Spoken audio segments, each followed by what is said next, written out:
What happens when the children you sacrificed everything for become strangers who plot against you? This is the story of Margaret Chen, a devoted mother who gave up her dreams, her career, and her entire life savings to raise 3 children alone. She believed that love and sacrifice would create an unbreakable bond. She was wrong. What she discovered on her 65th birthday would shatter everything she thought she knew about family, loyalty, and the children she called her own. This is a story about betrayal that cuts deeper than any knife, and a truth that some families try to bury forever.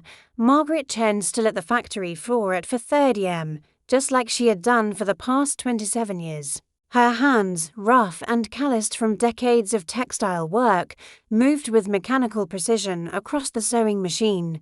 The fluorescent lights hummed above her, casting harsh shadows on her tired face.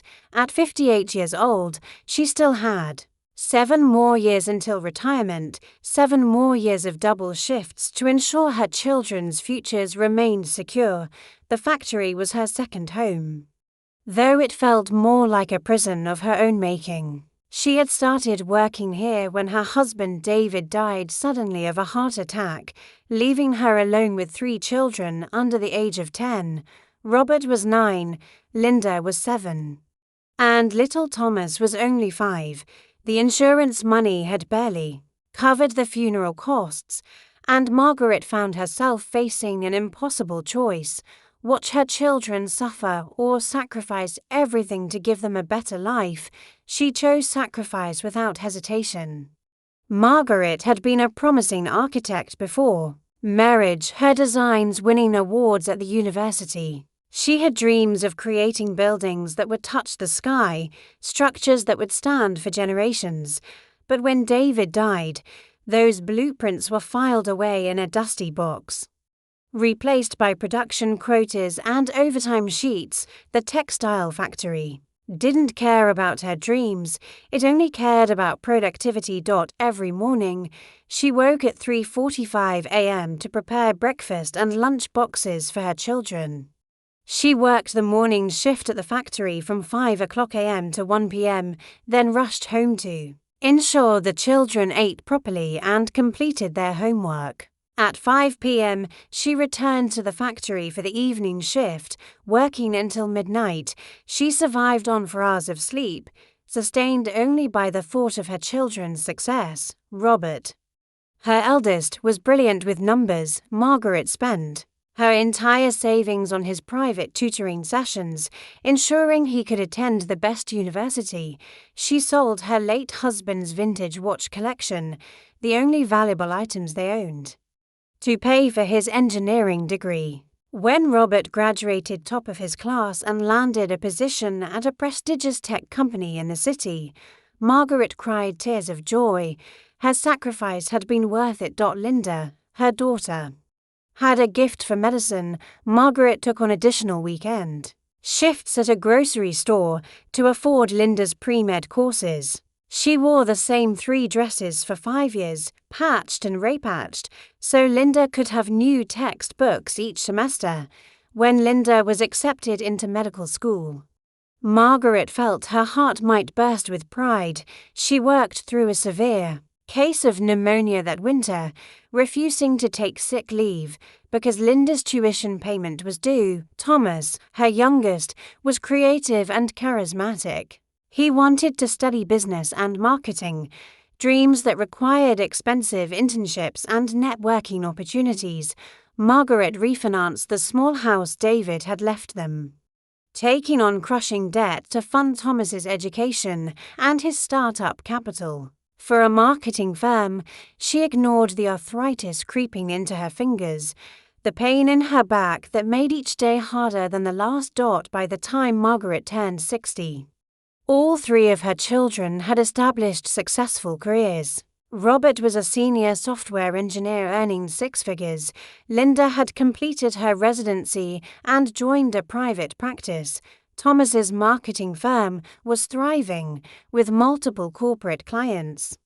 Margaret finally allowed herself to slow down slightly, reducing to single shifts at the factory. She dreamed of retirement, of finally resting, perhaps even traveling to see the architectural wonders she had once studied. She had given them everything: her youth, her health, her dreams. Her financial security. She had been both mother and father, provider and nurturer, teacher and protector. She had asked for nothing in return except their happiness and success as she watched them flourish. She told herself that every sacrifice had meaning, that the love she poured into them would return as gratitude and care in her old age. She had no idea that the very success she had built for them would become the weapon they would use against her. The betrayal was already in motion, quietly, growing in the shadows of the life she had created. Margaret first noticed the distance on Robert's 32nd birthday. She had taken a rare day off from the factory, using her precious sick leave to prepare his favorite childhood meal, braised pork belly with her special ginger sauce, hand-pulled noodles, and the almond cookies he had loved since he was a boy. She spent the entire morning cooking, her apartment filled with the aromatic spices that once brought her children running to the kitchen. She called Robert 3 times that morning. The first call went to voicemail, the second rang until it disconnected. The third time, he answered with barely concealed irritation in his voice. "Mom, I'm in a meeting." "What is it?" His tone was clipped, professional, as if she were a telemarketer interrupting important business. "I made dinner for your birthday. Sweetheart, I thought you could come by tonight." Maybe around 7, Margaret kept her voice cheerful, ignoring the sting of his coldness. There was a long pause, the sound of keyboard clicking in the background. "I can't tonight. Jennifer and I have reservations at Lumiere." Jennifer was his girlfriend, a corporate lawyer Margaret had met only twice in 2 years. "Maybe next week." Next week never came. It never did anymore. The pattern had started so gradually that Margaret hadn't recognized it as a pattern at all. First, it was the monthly dinners that became quarterly, then biannual, then forgotten altogether. Then it was the phone calls that went unreturned for days, eventually returned with brief text messages. "Busy with work. Talk soon." Soon never arrived. Linda was different, but not better. She called regularly, but the conversations felt transactional, like items being checked off a to-do list. "How's your health, Mom?" "Good." "How's the factory?" "Still there." "Okay, listen, I have to prep for surgery tomorrow. Love you." Click. 3 minutes and 17 seconds. Margaret had timed it once. That was how long she was worth to the daughter. She had nearly killed herself to put through medical school. Margaret tried to understand. They were busy, successful people with demanding careers. Wasn't that what she had wanted? Wasn't that why she had sacrificed so much? But understanding didn't stop the loneliness that crept into her small apartment each evening, didn't fill the silence that had replaced the laughter and chaos of their childhood. Thomas was the one who worried her most. He had always been the charmer, the one with the easy smile and quick compliments, but lately his visits came with requests. He needed a small loan to secure a new client. "Just $5,000, Mom. I'll pay you back next month."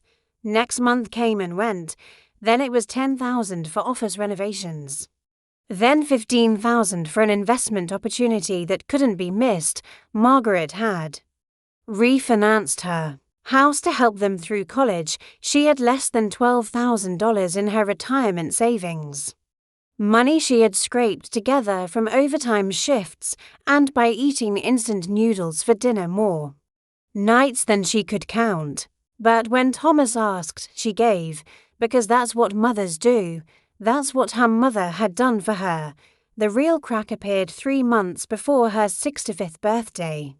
Margaret suffered a minor heart attack at the factory, collapsing near the cutting table where she had worked for decades. The factory supervisor called Robert first. As the emergency contact, Robert didn't come to the hospital. He sent a text, "Can't leave the office. Is it serious? Keep me updated." Linda came for 20 minutes between patients, checked Margaret's chart with clinical detachment, nodded approvingly at the doctor's treatment plan, and left. She didn't hold her mother's hand. She didn't ask how Margaret felt or whether she was scared. She treated Margaret like any other patient, a problem to be diagnosed and dismissed. Thomas didn't respond at all until 2 days later. Just saw your message. Glad you're okay. Things are crazy here. Lying in that hospital bed, Margaret stared at the sterile white ceiling and felt something shift inside her. For the first time in 32 years, since the morning she had buried her husband and chosen sacrifice over grief, she allowed herself to wonder, had she made a terrible mistake? Had she given everything to children who would give nothing back? The answer would come sooner than she expected, and it would be worse than she could possibly imagine. Margaret's 65th birthday fell on a crisp October Saturday. She woke early as always, the habit of decades impossible to break even though she had finally retired from the factory 3 weeks earlier, for the first time in 32 years. She had nowhere to be, no shift to rush toward, no time clock demanding her presence. The freedom felt strange, almost unsettling. She made herself tea and sat by the window of her small apartment, watching the sunrise paint the city in shades of gold and amber. This was supposed to be a milestone, the beginning of the rest she had earned through decades of sacrifice. She had imagined this day many times, her children gathering around her table, perhaps with grandchildren she hadn't yet been blessed with, celebrating the woman who had given them everything. Her phone remained silent. By noon, she had received 3 birthday messages. One from her elderly neighbor, Mrs. Patterson, who always remembered, one from her former factory supervisor, a kind woman who had witnessed Margaret's dedication firsthand, and one from the dental office, reminding her of an upcoming appointment. Nothing from Robert, nothing from Linda, nothing from Thomas. Margaret told herself they were planning a surprise. They had probably coordinated something special. A late afternoon gathering or an evening dinner. She put on her best dress, the navy blue one she had purchased for Linda's medical school graduation 7 years ago. She applied lipstick carefully, her hands trembling slightly. She wanted to look nice for them when they arrived. By 6 p.m., she stopped checking her phone every 5 minutes. By 7:30 p.m., she ate a piece of toast because her stomach was cramping from hunger and anxiety. By 9 p.m., she finally called Robert. He answered on the 5th ring, his voice distant and distracted. "Hey Mom, what's up? It's my birthday." Her voice came out smaller than she intended, like a child reminding a parent of a forgotten promise. Silence. Then, oh damn, Mom, I completely forgot. Work has been insane. The product launch is next week and it's okay, Margaret interrupted, not wanting to hear the excuses. Are you able to stop by, even for just a few minutes, tonight? No, I'm still at the office. Probably will be here until midnight. But hey, happy birthday. We'll celebrate soon, I promise. We'll celebrate soon, the same words he had said about his own birthday 6 months ago, the celebration that never happened. Margaret called Linda next, straight to voicemail. She left a message, keeping her voice steady. "Hi, sweetheart. It's Mom. Just wanted to let you know it's my birthday today. Hope you're doing well. Call me when you can." Thomas didn't answer either. No voicemail, just ringing into the void. At 10 p.m., Margaret sat alone in her dark apartment, the birthday cake she had optimistically purchased for herself still in its box, candles unlit, 65 years old, 32 years of sacrifice. And she was utterly, completely alone. She cried then, deep wrenching sobs that came from a place she had kept locked away for decades. She cried for the girl who had dreamed of designing buildings. She cried for the young mother who had believed love and sacrifice would be enough. She cried for the woman who had worked herself to the bone, who had ignored her own pain and hunger and exhaustion. All for children who couldn't even remember her birthday. At 11:47 p.m., her phone buzzed. A text from Thomas. "Happy birthday, Mom. Sorry. Crazy day. Let's do lunch next week." 13 minutes before midnight. That's how much she was worth to him. But it was what she discovered the next morning that truly broke her, unable to sleep. Margaret had been scrolling through social media, something she rarely did. She stumbled onto Linda's Instagram account, which she didn't know existed. The most recent post was from the previous evening, 8:34 p.m. Linda, Robert, and Thomas, all together at an upscale restaurant, wine glasses raised in a toast, smiling at the camera. The caption read, "Sibling dinner, so great when we can all get together. Family is everything." They had been together on her birthday without her. The betrayal wasn't that they had forgotten, it was that they had remembered each other and deliberately excluded her. 2 weeks after her birthday, Margaret received a certified letter from a law firm she didn't recognize, Whitmore and Associates, attorneys at law. Her hands shook as she signed for it, a sense of dread settling in her stomach like a stone. Inside was a legal document, dense with terminology she barely understood. At the top, in bold letters, "Petition for declaration of incompetency and appointment of conservatorship." Margaret read the words 3 times before their meaning penetrated. Someone was trying to declare her mentally incompetent. Someone was trying to take control of her life, her decisions, her assets. The petitioners' names were listed below: Robert Chen, Linda Chen, Thomas Chen, all 3 of her children. Margaret's vision blurred. This had to be a mistake, some terrible administrative error. She grabbed her phone with trembling hands and called Robert immediately. "We need to talk about this legal document," she said when he answered, her voice shaking with confusion and hurt. "Oh. You got that?" Robert's tone was matter-of-fact, as if they were discussing a grocery list. "Yeah, we were going to talk to you about it. You're trying to declare me incompetent." "Robert, what is this?" "Why, Mom, listen, we've been worried about you. You're 65 now, living alone.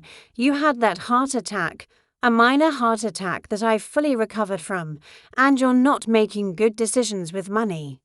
You gave Thomas $15,000 last year that you couldn't afford. You're still living in that tiny apartment when you should be in assisted living. We think it's time someone responsible handled your affairs." Margaret felt like the ground was dissolving beneath her feet. Someone responsible. "I raised 3 children alone. I worked 2 jobs for decades. I put all of you through college. I'm not incompetent. Robert, I'm your mother. This isn't personal, Mom. It's practical. We've already consulted with Linda. She's a doctor. She can speak to your health issues. And we've found a really nice facility where you'd be comfortable. They have activities, meal plans, everything taken care of. I don't need a facility. I need my children to treat me with respect. We're being respectful. We're taking care of you. By taking away my rights, by declaring me incompetent." Robert's voice hardened.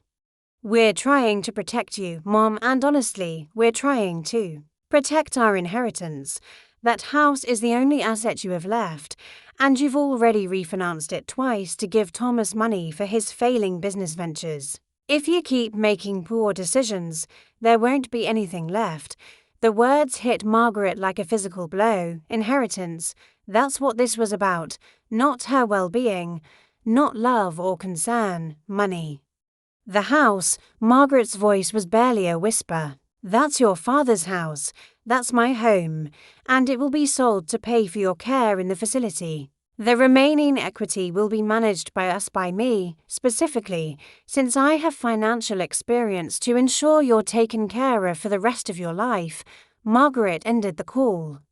She couldn't breathe. She walked to her small bathroom and splashed cold water on her face, staring at the stranger in the mirror. When had she become someone whose own children would betray her like this? She called a lawyer that afternoon, using the last of her savings for the consultation.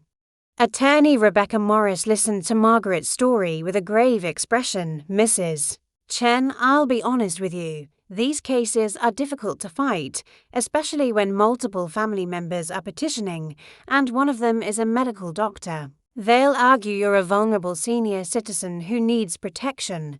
The court will see adult children concerned about their aging mother. But I'm not incompetent, I believe you. But we need to prove it, and Mrs. Chen, there's something else. You should know, Rebecca slid another document across her desk. I did some preliminary research. Your children filed this petition 6 months ago. They've been planning this since before your birthday. 6 months, the dinner where they were all together. Laughing and toasting to family had happened after. They had already filed papers to take away her autonomy. They had looked her in the eye, accepted her calls and messages, all while plotting to strip her of her rights. Margaret had thought the birthday betrayal was the worst. She was wrong. This was calculated, premeditated, and cruelly efficient. Margaret couldn't sleep. For 3 nights after meeting with the lawyer, she lay awake, staring at the ceiling, trying to understand how her children had become strangers capable of such betrayal. She replayed 32 years in her mind, searching for the moment where everything had gone wrong. On the 4th night, unable to bear the silence and her own thoughts, she began going through old boxes in her closet. Photo albums, report cards, birthday cards her children had made with construction paper and glitter, evidence of a family that once existed, of children who had once loved her. That's when she found David's old briefcase, pushed to the back of the closet. She hadn't opened it since his death. It had been too painful, filled with his personal effects from the office where he had died, his reading glasses, a coffee mug with World's Best Dad. Some work documents. Margaret pulled it out, dust covering the worn leather.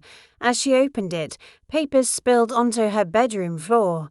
Most were mundane old project proposals, meeting notes yellowed with age, but one envelope caught her attention. Marked in David's handwriting, for Margaret open. If something happens to me, her hands trembled as she opened it. Inside was a letter, dated 1 week before David's death, and another sealed envelope labeled life insurance information. Margaret began reading David's letter. My dearest Margaret, if you're reading this, I'm gone. I'm so sorry to leave you alone with the children. I need you to know something I should have told you years ago, but I was ashamed. The business partnership I entered 2 years ago failed. I lost everything, all our savings. And I took out a second mortgage on the house without telling you. I've been trying to fix it, to make the money back, but I'm drowning. The stress is killing me literally. I've been having chest pains for months, but haven't seen a doctor because I can't afford the medical bills on top of everything else. There's no life insurance. Margaret, I let the policy lapse when I couldn't make the payments.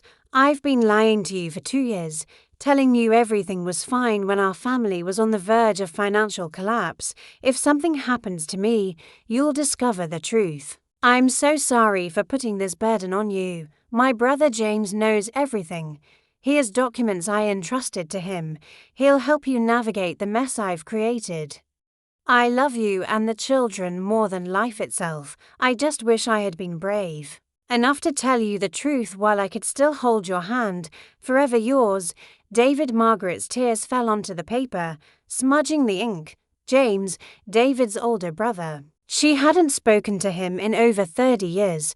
After David's funeral, James had tried to speak with her privately, but she had been so overwhelmed with grief and the sudden responsibility of 3 children that she had waved him away. Not now, she had said. Please, not now. He had never tried again. She had assumed he was just bad at staying in touch, like many family members after a death. But what if he had been trying to give her this information? What if there had been something she needed to know? Margaret found James's phone number through an old address book. It was after midnight, but she called anyway. He answered on the third ring, his voice groggy with sleep. "James, it's Margaret." "David's Margaret. I'm sorry to call so late, but I found a letter. David's letter. He said you knew something, that you had documents." There was a long silence. Then, "Oh my God, Margaret, after all these years, I tried to tell you at the funeral. I tried calling for months after. You never responded, and eventually I thought maybe you didn't want to know. I thought maybe it was better to let sleeping dogs lie. Know what, James, what should I have known?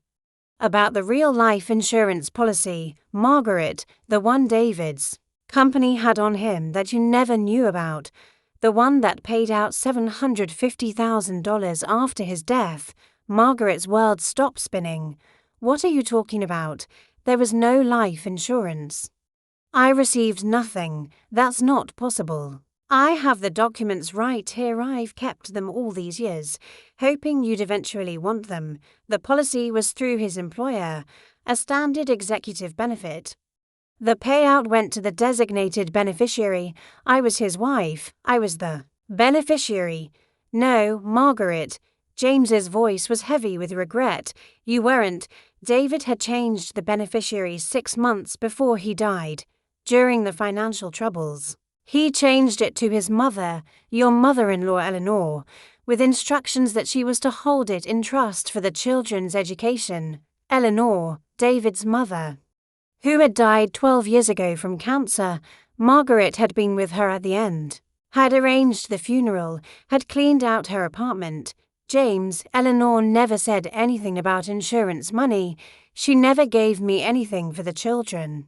That's because she didn't give it to you, Margaret. She gave it to them, to Robert, Linda, and Thomas. When each of them turned 18, Eleanor gave them their share, $250,000 each.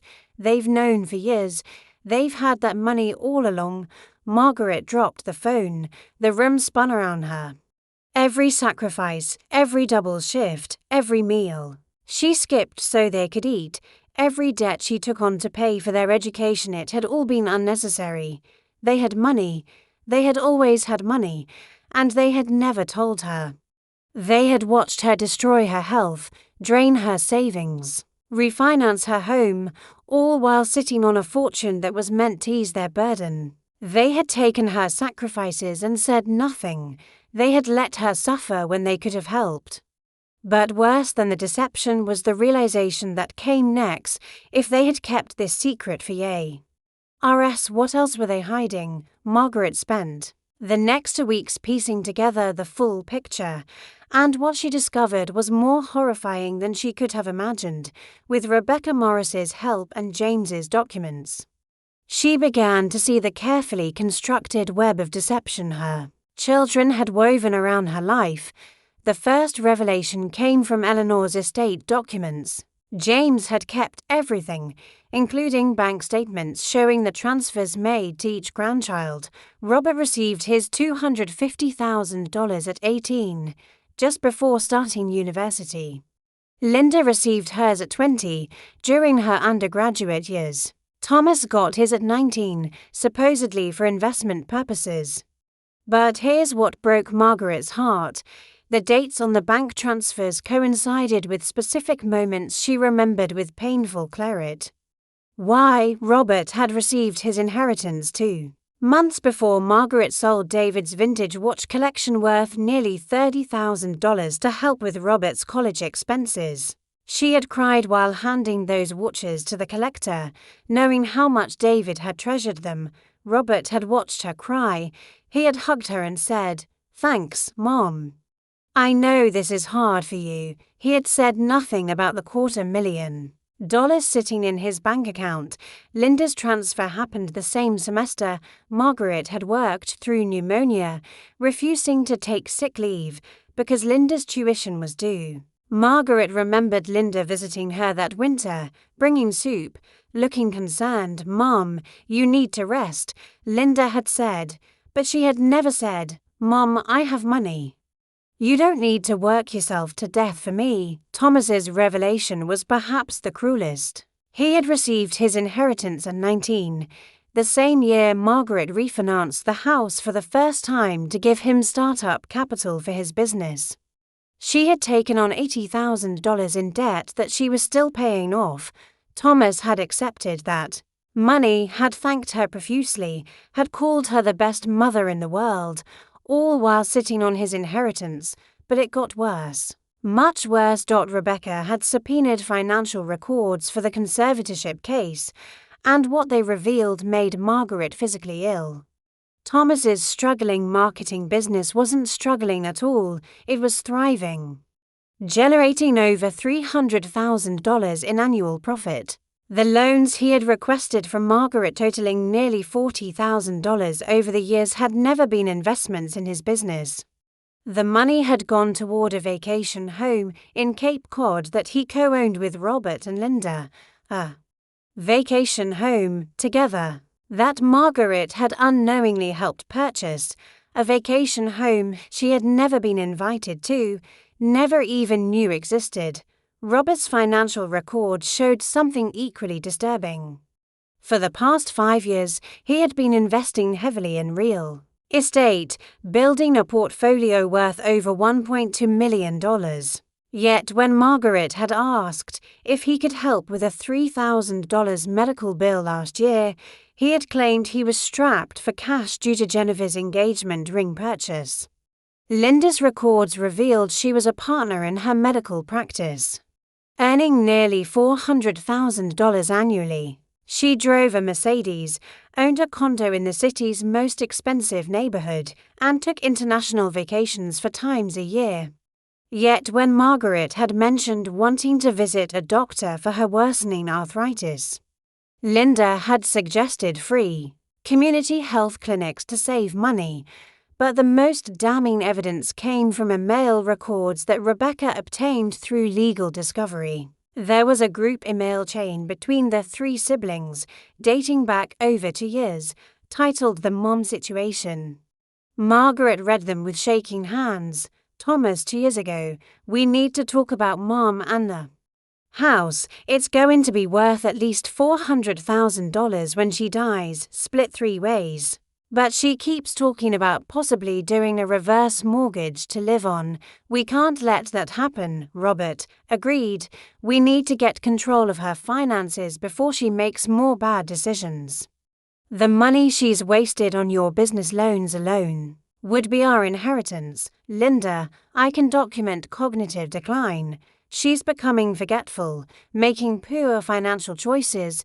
We have grounds for conservatorship. But we need to wait for the right moment. Thomas, 3 months ago, her 65th birthday is coming up. That's the magic age for these petitions. Courts are more sympathetic when the parent is officially elderly. Start documenting everything, Robert, already on it. I've been keeping a log of every time she seems confused on phone calls. Jennifer says the legal process takes about 6 months once filed.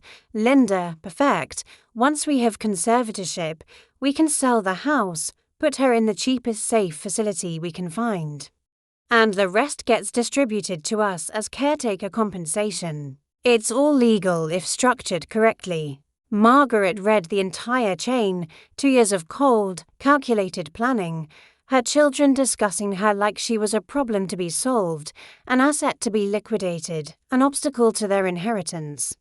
There was no love in these emails, no concern for her well-being, just spreadsheet calculations of what her life was worth to them and how to extract maximum value from her death while minimizing the cost of keeping her alive. They had been planning this for years. The forgotten birthday wasn't neglected, was part of the strategy. The emotional distance wasn't because they were busy, it was to establish a pattern that she was alone, unsupported, and vulnerable.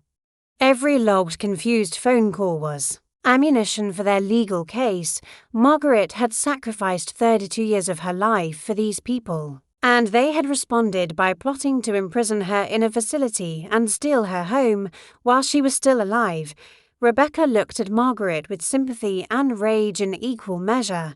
Mrs. Chen, these emails give us everything we need to defeat the conservatorship petition, but if you want, We can go further. This is fraud, elder exploitation, and conspiracy.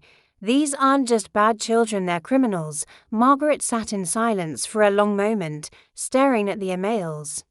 At the proof of her children's betrayal rendered in cold digital text. Then she looked up at Rebecca and said something that surprised even herself. I want them to pay, not just to stop them. I want justice. Then let's give it to you. Rebecca arranged the meeting under the pretense of a family mediation session to discuss the conservatorship petition. She told Robert, Linda, and Thomas that their mother wanted to talk about making things easier for everyone and possibly agreeing to some of their requests. They arrived at the lawyer's office conference room confident, almost smug, believing Margaret had finally accepted defeat. Margaret sat at the head of the conference table, Rebecca beside her.